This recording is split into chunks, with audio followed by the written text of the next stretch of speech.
Hello दोस्तों, सभी को नमस्कार। स्वागत है आप सभी का सर्वा क्लासेस में। कल अपने कक्षा 9 का जो मैथ्स है वो स्टार्ट किया था, जिसके अंदर अपने चैप्टर 1 कर रहे थे संख्या पद्धति। उसका बेसिक देखा था पहले के वीडियोस में। आज अपने जो देख रहे हैं एक्सरसाइज 1.1, जिसका देखिए क्वेश्चन नंबर फर्स्ट कर रहे हैं। सबसे पहले क्वेश्चन नंबर फर्स्ट देखिए अपने को क्या कह रहा है कि शून्य क्या परिमेय संख्या है। शून्य क्या एक परिमेय संख्या है? क्या इसे p बटा q के रूप में प्रदर्शित कर सकते हैं तथा जहां p और q क्या है, पूर्णांक है, वह q is not equal to 0 की q का मान 0 के बराबर नहीं है। सबसे पहले देखिए कि परिमेय संख्या क्या होती है। कल भी बताया था परिमेय संख्या क्या होती है। परिमेय संख्या एक वे संख्याएं जिन्हें p बटा q के रूप में प्रदर्शित करते हैं तथा p और q क्या होने चाहिए, पूर्णांक होने चाहिए, और q is not equal to 0। कि p और q क्या है, दोनों पूर्णांक होने चाहिए, पूर्णांक संख्या होनी चाहिए, और q का मान किसके बराबर नहीं होना चाहिए, 0 के बराबर।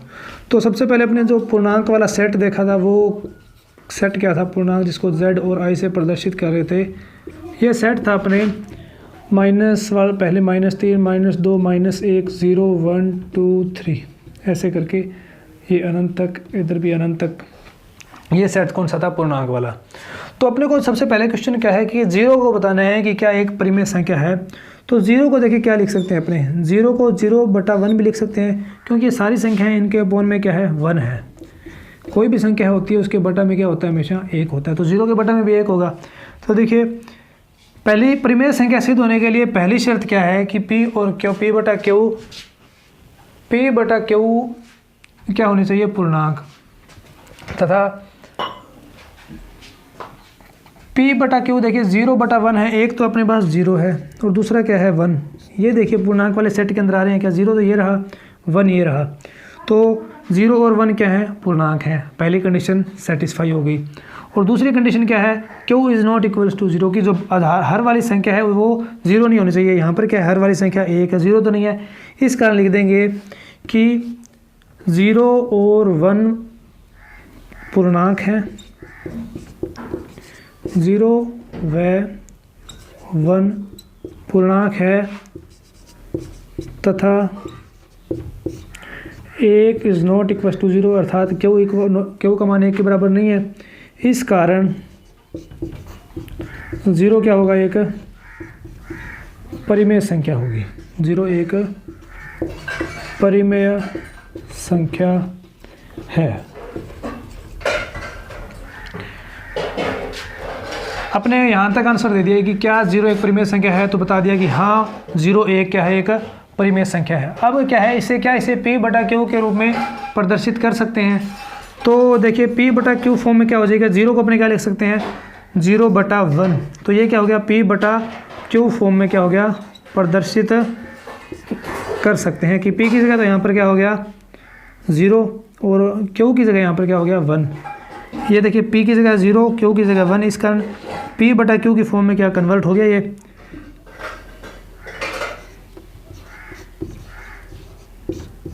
के रूप में प्रदर्शित कर सकते हैं। तो यह था अपना क्वेश्चन नंबर 1। इसके अंदर पूछा था क्या 0 एक परिमेय संख्या है, तो 0 एक परिमेय संख्या है। अब देख, तो चलिए अपने क्वेश्चन नंबर 2 देखते हैं। क्वेश्चन नंबर 2 देखिए क्या कह रहा है कि 3 व 4 के मध्य 6 परिमेय संख्याएं ज्ञात करनी है। दो संख्याएं दे रखी है अपने को 3 और 4, उनके मध्य क्या है, कोई भी 6 परिमेय संख्याएं अपने को ज्ञात करनी है। कल मैंने जो पहला वीडियो हुआ था उसके अंदर मैंने बताया था कि यदि एक परिमेय संख्या a है, एक परिमेय संख्या b है, यदि इन दोनों के बीच में कोई परिमेय संख्या ज्ञात करनी है तो फॉर्मूला क्या होता है, a प्लस बी बटा में क्या कर दो, 2 का भाग दे दो। ये इस मेथड से अगर अपने क्वेश्चन करते हैं, क्वेश्चन तो आंसर तो आएगा, परंतु इससे क्या है, कैलकुलेशन ज़्यादा है और लेंथ ही ज़्यादा हो जाता है क्वेश्चन। इस कारण अपने इस फॉर्मूले को यूज़ नहीं कर रहे। इसके बजाय अपने क्या है, ये जो अपने को दो संख्याएं दे रखी है ना, 3 और 4, इनको एक ऐसी संख्या से गुणा और भाग करेंगे कि दोनों का आधार क्या हो, समान हो।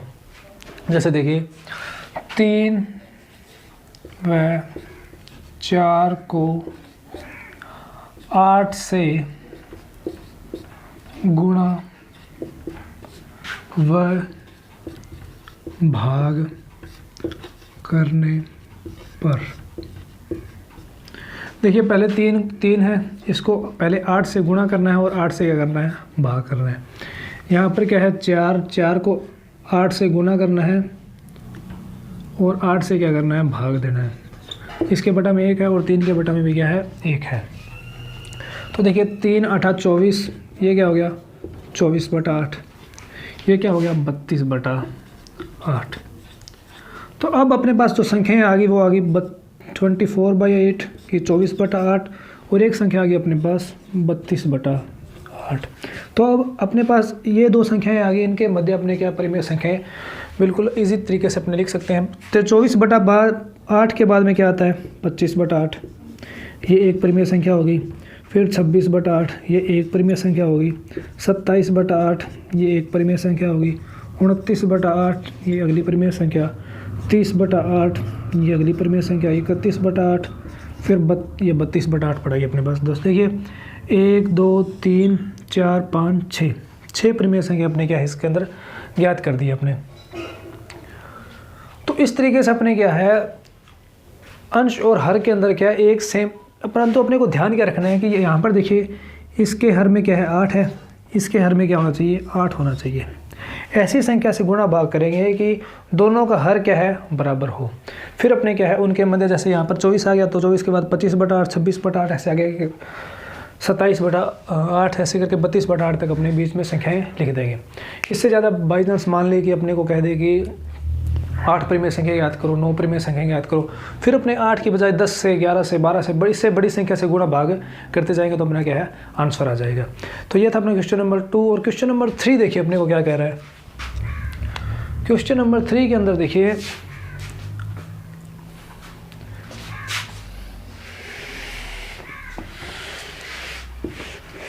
क्वेश्चन नंबर 3 भी सेम है, परंतु अपने को क्या इसमें भिन्न दे रखी है बस। 3/5 और 4/5 के मध्य 6 परिमेय संख्याएं ज्ञात करो। क्वेश्चन तो वही है, तरीका वही लगाएंगे। तो 3/5 तथा 4/5 को अब की बार क्या करें 10 से कर रहे हैं अपने, 10 से गुणा व भाग करने पर। तो देखते हैं 3/5 को अपने किससे गुणा किया, 10 से गुणा किया और 10 से किससे किया भाग किया, तो क्या आ गया 30/50। इसी प्रकार 4/5 को 10 से गुणा किया और 10 से भाग कर दिया तो कितना आ गया 40/50। ये देखिए ऊपर वाली संख्या का ऊपर से गुणा होता है, नीचे वाली संख्या का नीचे वाली संख्या से गुणा होता है। ऊपर वाली संख्या का इस ऊपर वाली संख्या से, नीचे वाली संख्या का इस नीचे वाली संख्या से गुणा। 4 × 40, 5 × 50। तो अब देखिए 30/50 और 40/50 के मध्य क्या लिख देंगे, अपनी संख्या लिख सकते हैं कितनी बतानी है। इसके अंदर शायद अपने को 5 संख्या पूछी है भाई, तो लिख दीजिए। इसके बाद 31/50, 30 के बाद क्या आता है 31 बटा में क्या 50, फिर 32/50, 33/50, 34/50, 35/50, 36/50, 37/50, 38/50, 39/50 और 40/50। तो देखिए अपने को बतानी तो 5 थी, अपने 8-9 संख्या लिख दिए। तो अपने 5 ये संख्याएं क्या है, ये अपनी 5 संख्या या कोई भी 5 संख्या लिखकर अपने इसका आंसर दे सकते हैं। तो ये था अपना क्वेश्चन नंबर 3। अब देखते हैं क्वेश्चन नंबर 4। तो चलिए अपने क्वेश्चन नंबर 4 देखते हैं। अब क्वेश्चन नंबर 4 देखिए, इसके अंदर अपने को क्या है सही और गलत अपने को कथन दे रखे हैं, उसको बताना है सही कथन है या गलत कथन है, सत्य असत्य बताना है। सत्य असत्य बताना। पहला कथन क्या है, प्रत्येक प्राकृतिक संख्या एक पूर्ण संख्या है। देखिए पहले, इससे पहले कल मैंने एक डायग्राम बनाया था पहले के वीडियो में, प्राकृतिक संख्या, फिर कौन सी आती है पूर्ण संख्या, फिर क्या आता है पूर्णांक, फिर क्या आता है परिमेय। ये डायग्राम मैंने पहला वीडियो बना था उसके अंदर मैंने बताया था। इस डायग्राम के सहारे से अपने ये सारे क्वेश्चन क्या है विद इन सेकेंड सॉल्व करेंगे। देखिए जब भी क्वेश्चन क्या है अंदर से बाहर की तरफ जाए तो इसका आंसर क्या लिखना है? यस। जब क्वेश्चन बाहर से अंदर की ओर आए तो उसका आंसर क्या लिखोगे? नो। पहला क्वेश्चन क्या है? प्रत्येक प्राकृतिक संख्या एक पूर्ण संख्या है। पहले क्या पूछा? प्राकृतिक, तो प्राकृतिक तो ये पढ़ा। क्या होती है पूर्ण संख्या? पूर्ण संख्या कहाँ पे पड़ी है? ये रही। पहले डब्बे से दूसरे में जा रहा है कि अंदर से बाहर की तरफ जा रहा है, यहाँ से यहाँ की इधर बाहर की ओर जा रहा है। तो देखिए अंदर से बाहर की ओर जाता है तो क्या होता है? यस। तो आंसर, पहले का आंसर क्या हो जाएगा? हाँ, ये इसको ऐसा लिखिए सत्य है। सत्य सत्य लिखा ना, तो इसको लीजिए सत्य। इसके बाद में देखिए एक क्या, इसका क्या कारण भी देना है। इसका क्या है? एक कारण भी देना है। इसका कारण क्या दे सकते हैं कि जो नेचुरल नंबर प्राकृतिक संख्या होती है वह सेट कहाँ से स्टार्ट होता है? 1 से स्टार्ट होता है। और पूर्ण संख्याओं का सेट होता है वो कहाँ से स्टार्ट होता है? 0 से। तो देखिए जो ये वाला सेट है जो 1 से स्टार्ट हो रहा है, यहाँ से लेकर ये अनंत तक है, ये सेट जो पूरा का पूरा सेट है वो किसके अंदर पड़ा है? पूर्ण संख्याओं में भी पड़ा है, क्योंकि इसके आगे जो संख्या आएगी वो अनंत तक चलेगी। ये सेट अपने यहाँ पर शिफ्ट कर सकते हैं।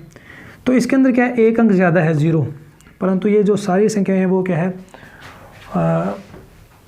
पूर्ण संख्याओं के अंदर के सेट के अंदर आ रही हैं कि अर्थात प्रत्येक जो प्राकृतिक संख्या होती है वो पूर्ण संख्याओं के अंदर पूर्ण संख्याओं के सेट के अंदर आती है। इस कारण क्या है? प्रत्येक प्राकृतिक संख्या एक पूर्ण संख्या होगी, ऐसा कोई कारण लिख सकते हैं अपने। ठीक, तो एक पहला क्वेश्चन अपना ये हो गया। दूसरा क्वेश्चन देखिए, प्रत्येक पूर्णांक एक पूर्ण संख्या है। प्रत्येक पूर्णांक क्या है? एक पूर्ण संख्या है। पूर्णांक कहाँ पर पड़ा है? ये रहा लिखा पड़ा। पूर्ण संख्या कहाँ पे है? ये रही। तो बाहर से कहाँ पर आ रहे हैं? अंदर की ओर। बाहर से अंदर की ओर आ रहे हैं। जब बाहर से अंदर की ओर आ रहे हैं तो आंसर क्या होगा? नो, अर्थात असत्य है।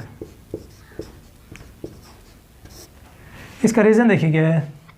क्वेश्चन पूछा है प्रत्येक पूर्णांक, पूर्णांक कहाँ से? जो पूर्णांक है इंटीजर है जहाँ जिसको z से शो करते हैं, इसका सेट क्या होता है? -3, -2, -1, 0, 1, 2, 3 अनंत तक कैसे जाता है। और पूर्ण संख्या ये कहाँ से स्टार्ट होती हैं? 0 से। 0, 1, 2, 3 अनंत तक। देखिए जो पूर्ण संख्याएं हैं वो तो 0 से स्टार्ट हो रही हैं। जो पूर्णांक है उसके अंदर क्या पूर्ण संख्याएं भी है और जो नेगेटिव नंबर्स हैं वो भी हैं। परंतु अपना क्वेश्चन क्या है कि प्रत्येक पूर्णांक एक पूर्ण संख्या है। -2 एक क्या है? पूर्णांक है। या -3 एक क्या है? पूर्णांक है। क्या -3 एक पूर्ण संख्या है? -3 एक पूर्ण संख्या नहीं है, क्योंकि इस सेट के अंदर -3 आ ही नहीं रहा है। इस कारण इसका रीज़न क्या लिखेंगे कि एक लिख दीजिए -3 एक पूर्णांक है,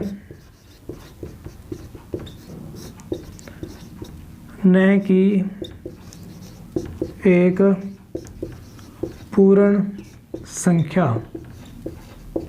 ये इसका अपने रीज़न लिख सकते हैं। इसके बाद क्वेश्चन नंबर 3 देखते हैं। क्वेश्चन नंबर 3 देखिए, प्रत्येक परिमेय संख्या एक पूर्ण संख्या है। परिमेय संख्या कहाँ पे लिखा? ये लिखा पड़ा। और क्या होती है? पूर्ण संख्या। तो बाहर से कहाँ पर आ रहे हैं? अंदर की ओर। बाहर से कहाँ पे आए? अंदर की ओर। तो बाहर से अंदर की ओर आते हैं तो आंसर क्या होता है? नो। तो तीसरे का आंसर भी क्या हो जाएगा? असत्य। कि प्रत्येक परिमेय संख्या एक पूर्ण संख्या होती है। वही देखिए परिमेय संख्या तो 2/3 है। एक परिमेय संख्या p/q के फॉर्म में, और p की और q क्या है? पूर्णांक होने चाहिए तथा q का मान नॉट इक्वल टू 0 के बराबर नहीं होना चाहिए।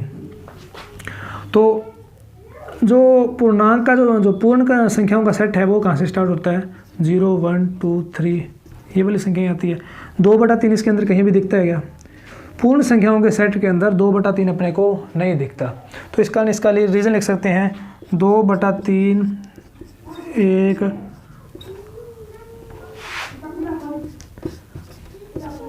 परिमेय संख्या है, न कि पूर्ण संख्या। तो ये काफ़ी इजी क्वेश्चन थे। बस डायग्राम को याद रखना कि अगर अंदर से क्वेश्चन बाहर की ओर जा रहा है तो यस, और बाहर से अंदर की ओर पूछ रहे हैं तो नहीं। तो ये थे अपने एक्सरसाइज 1.1। इससे आगे के वीडियोस में अपने बात करेंगे कि इससे 1.2 1.3 के बारे में रेगुलर चलती रहेगी क्लासेस। Thank you.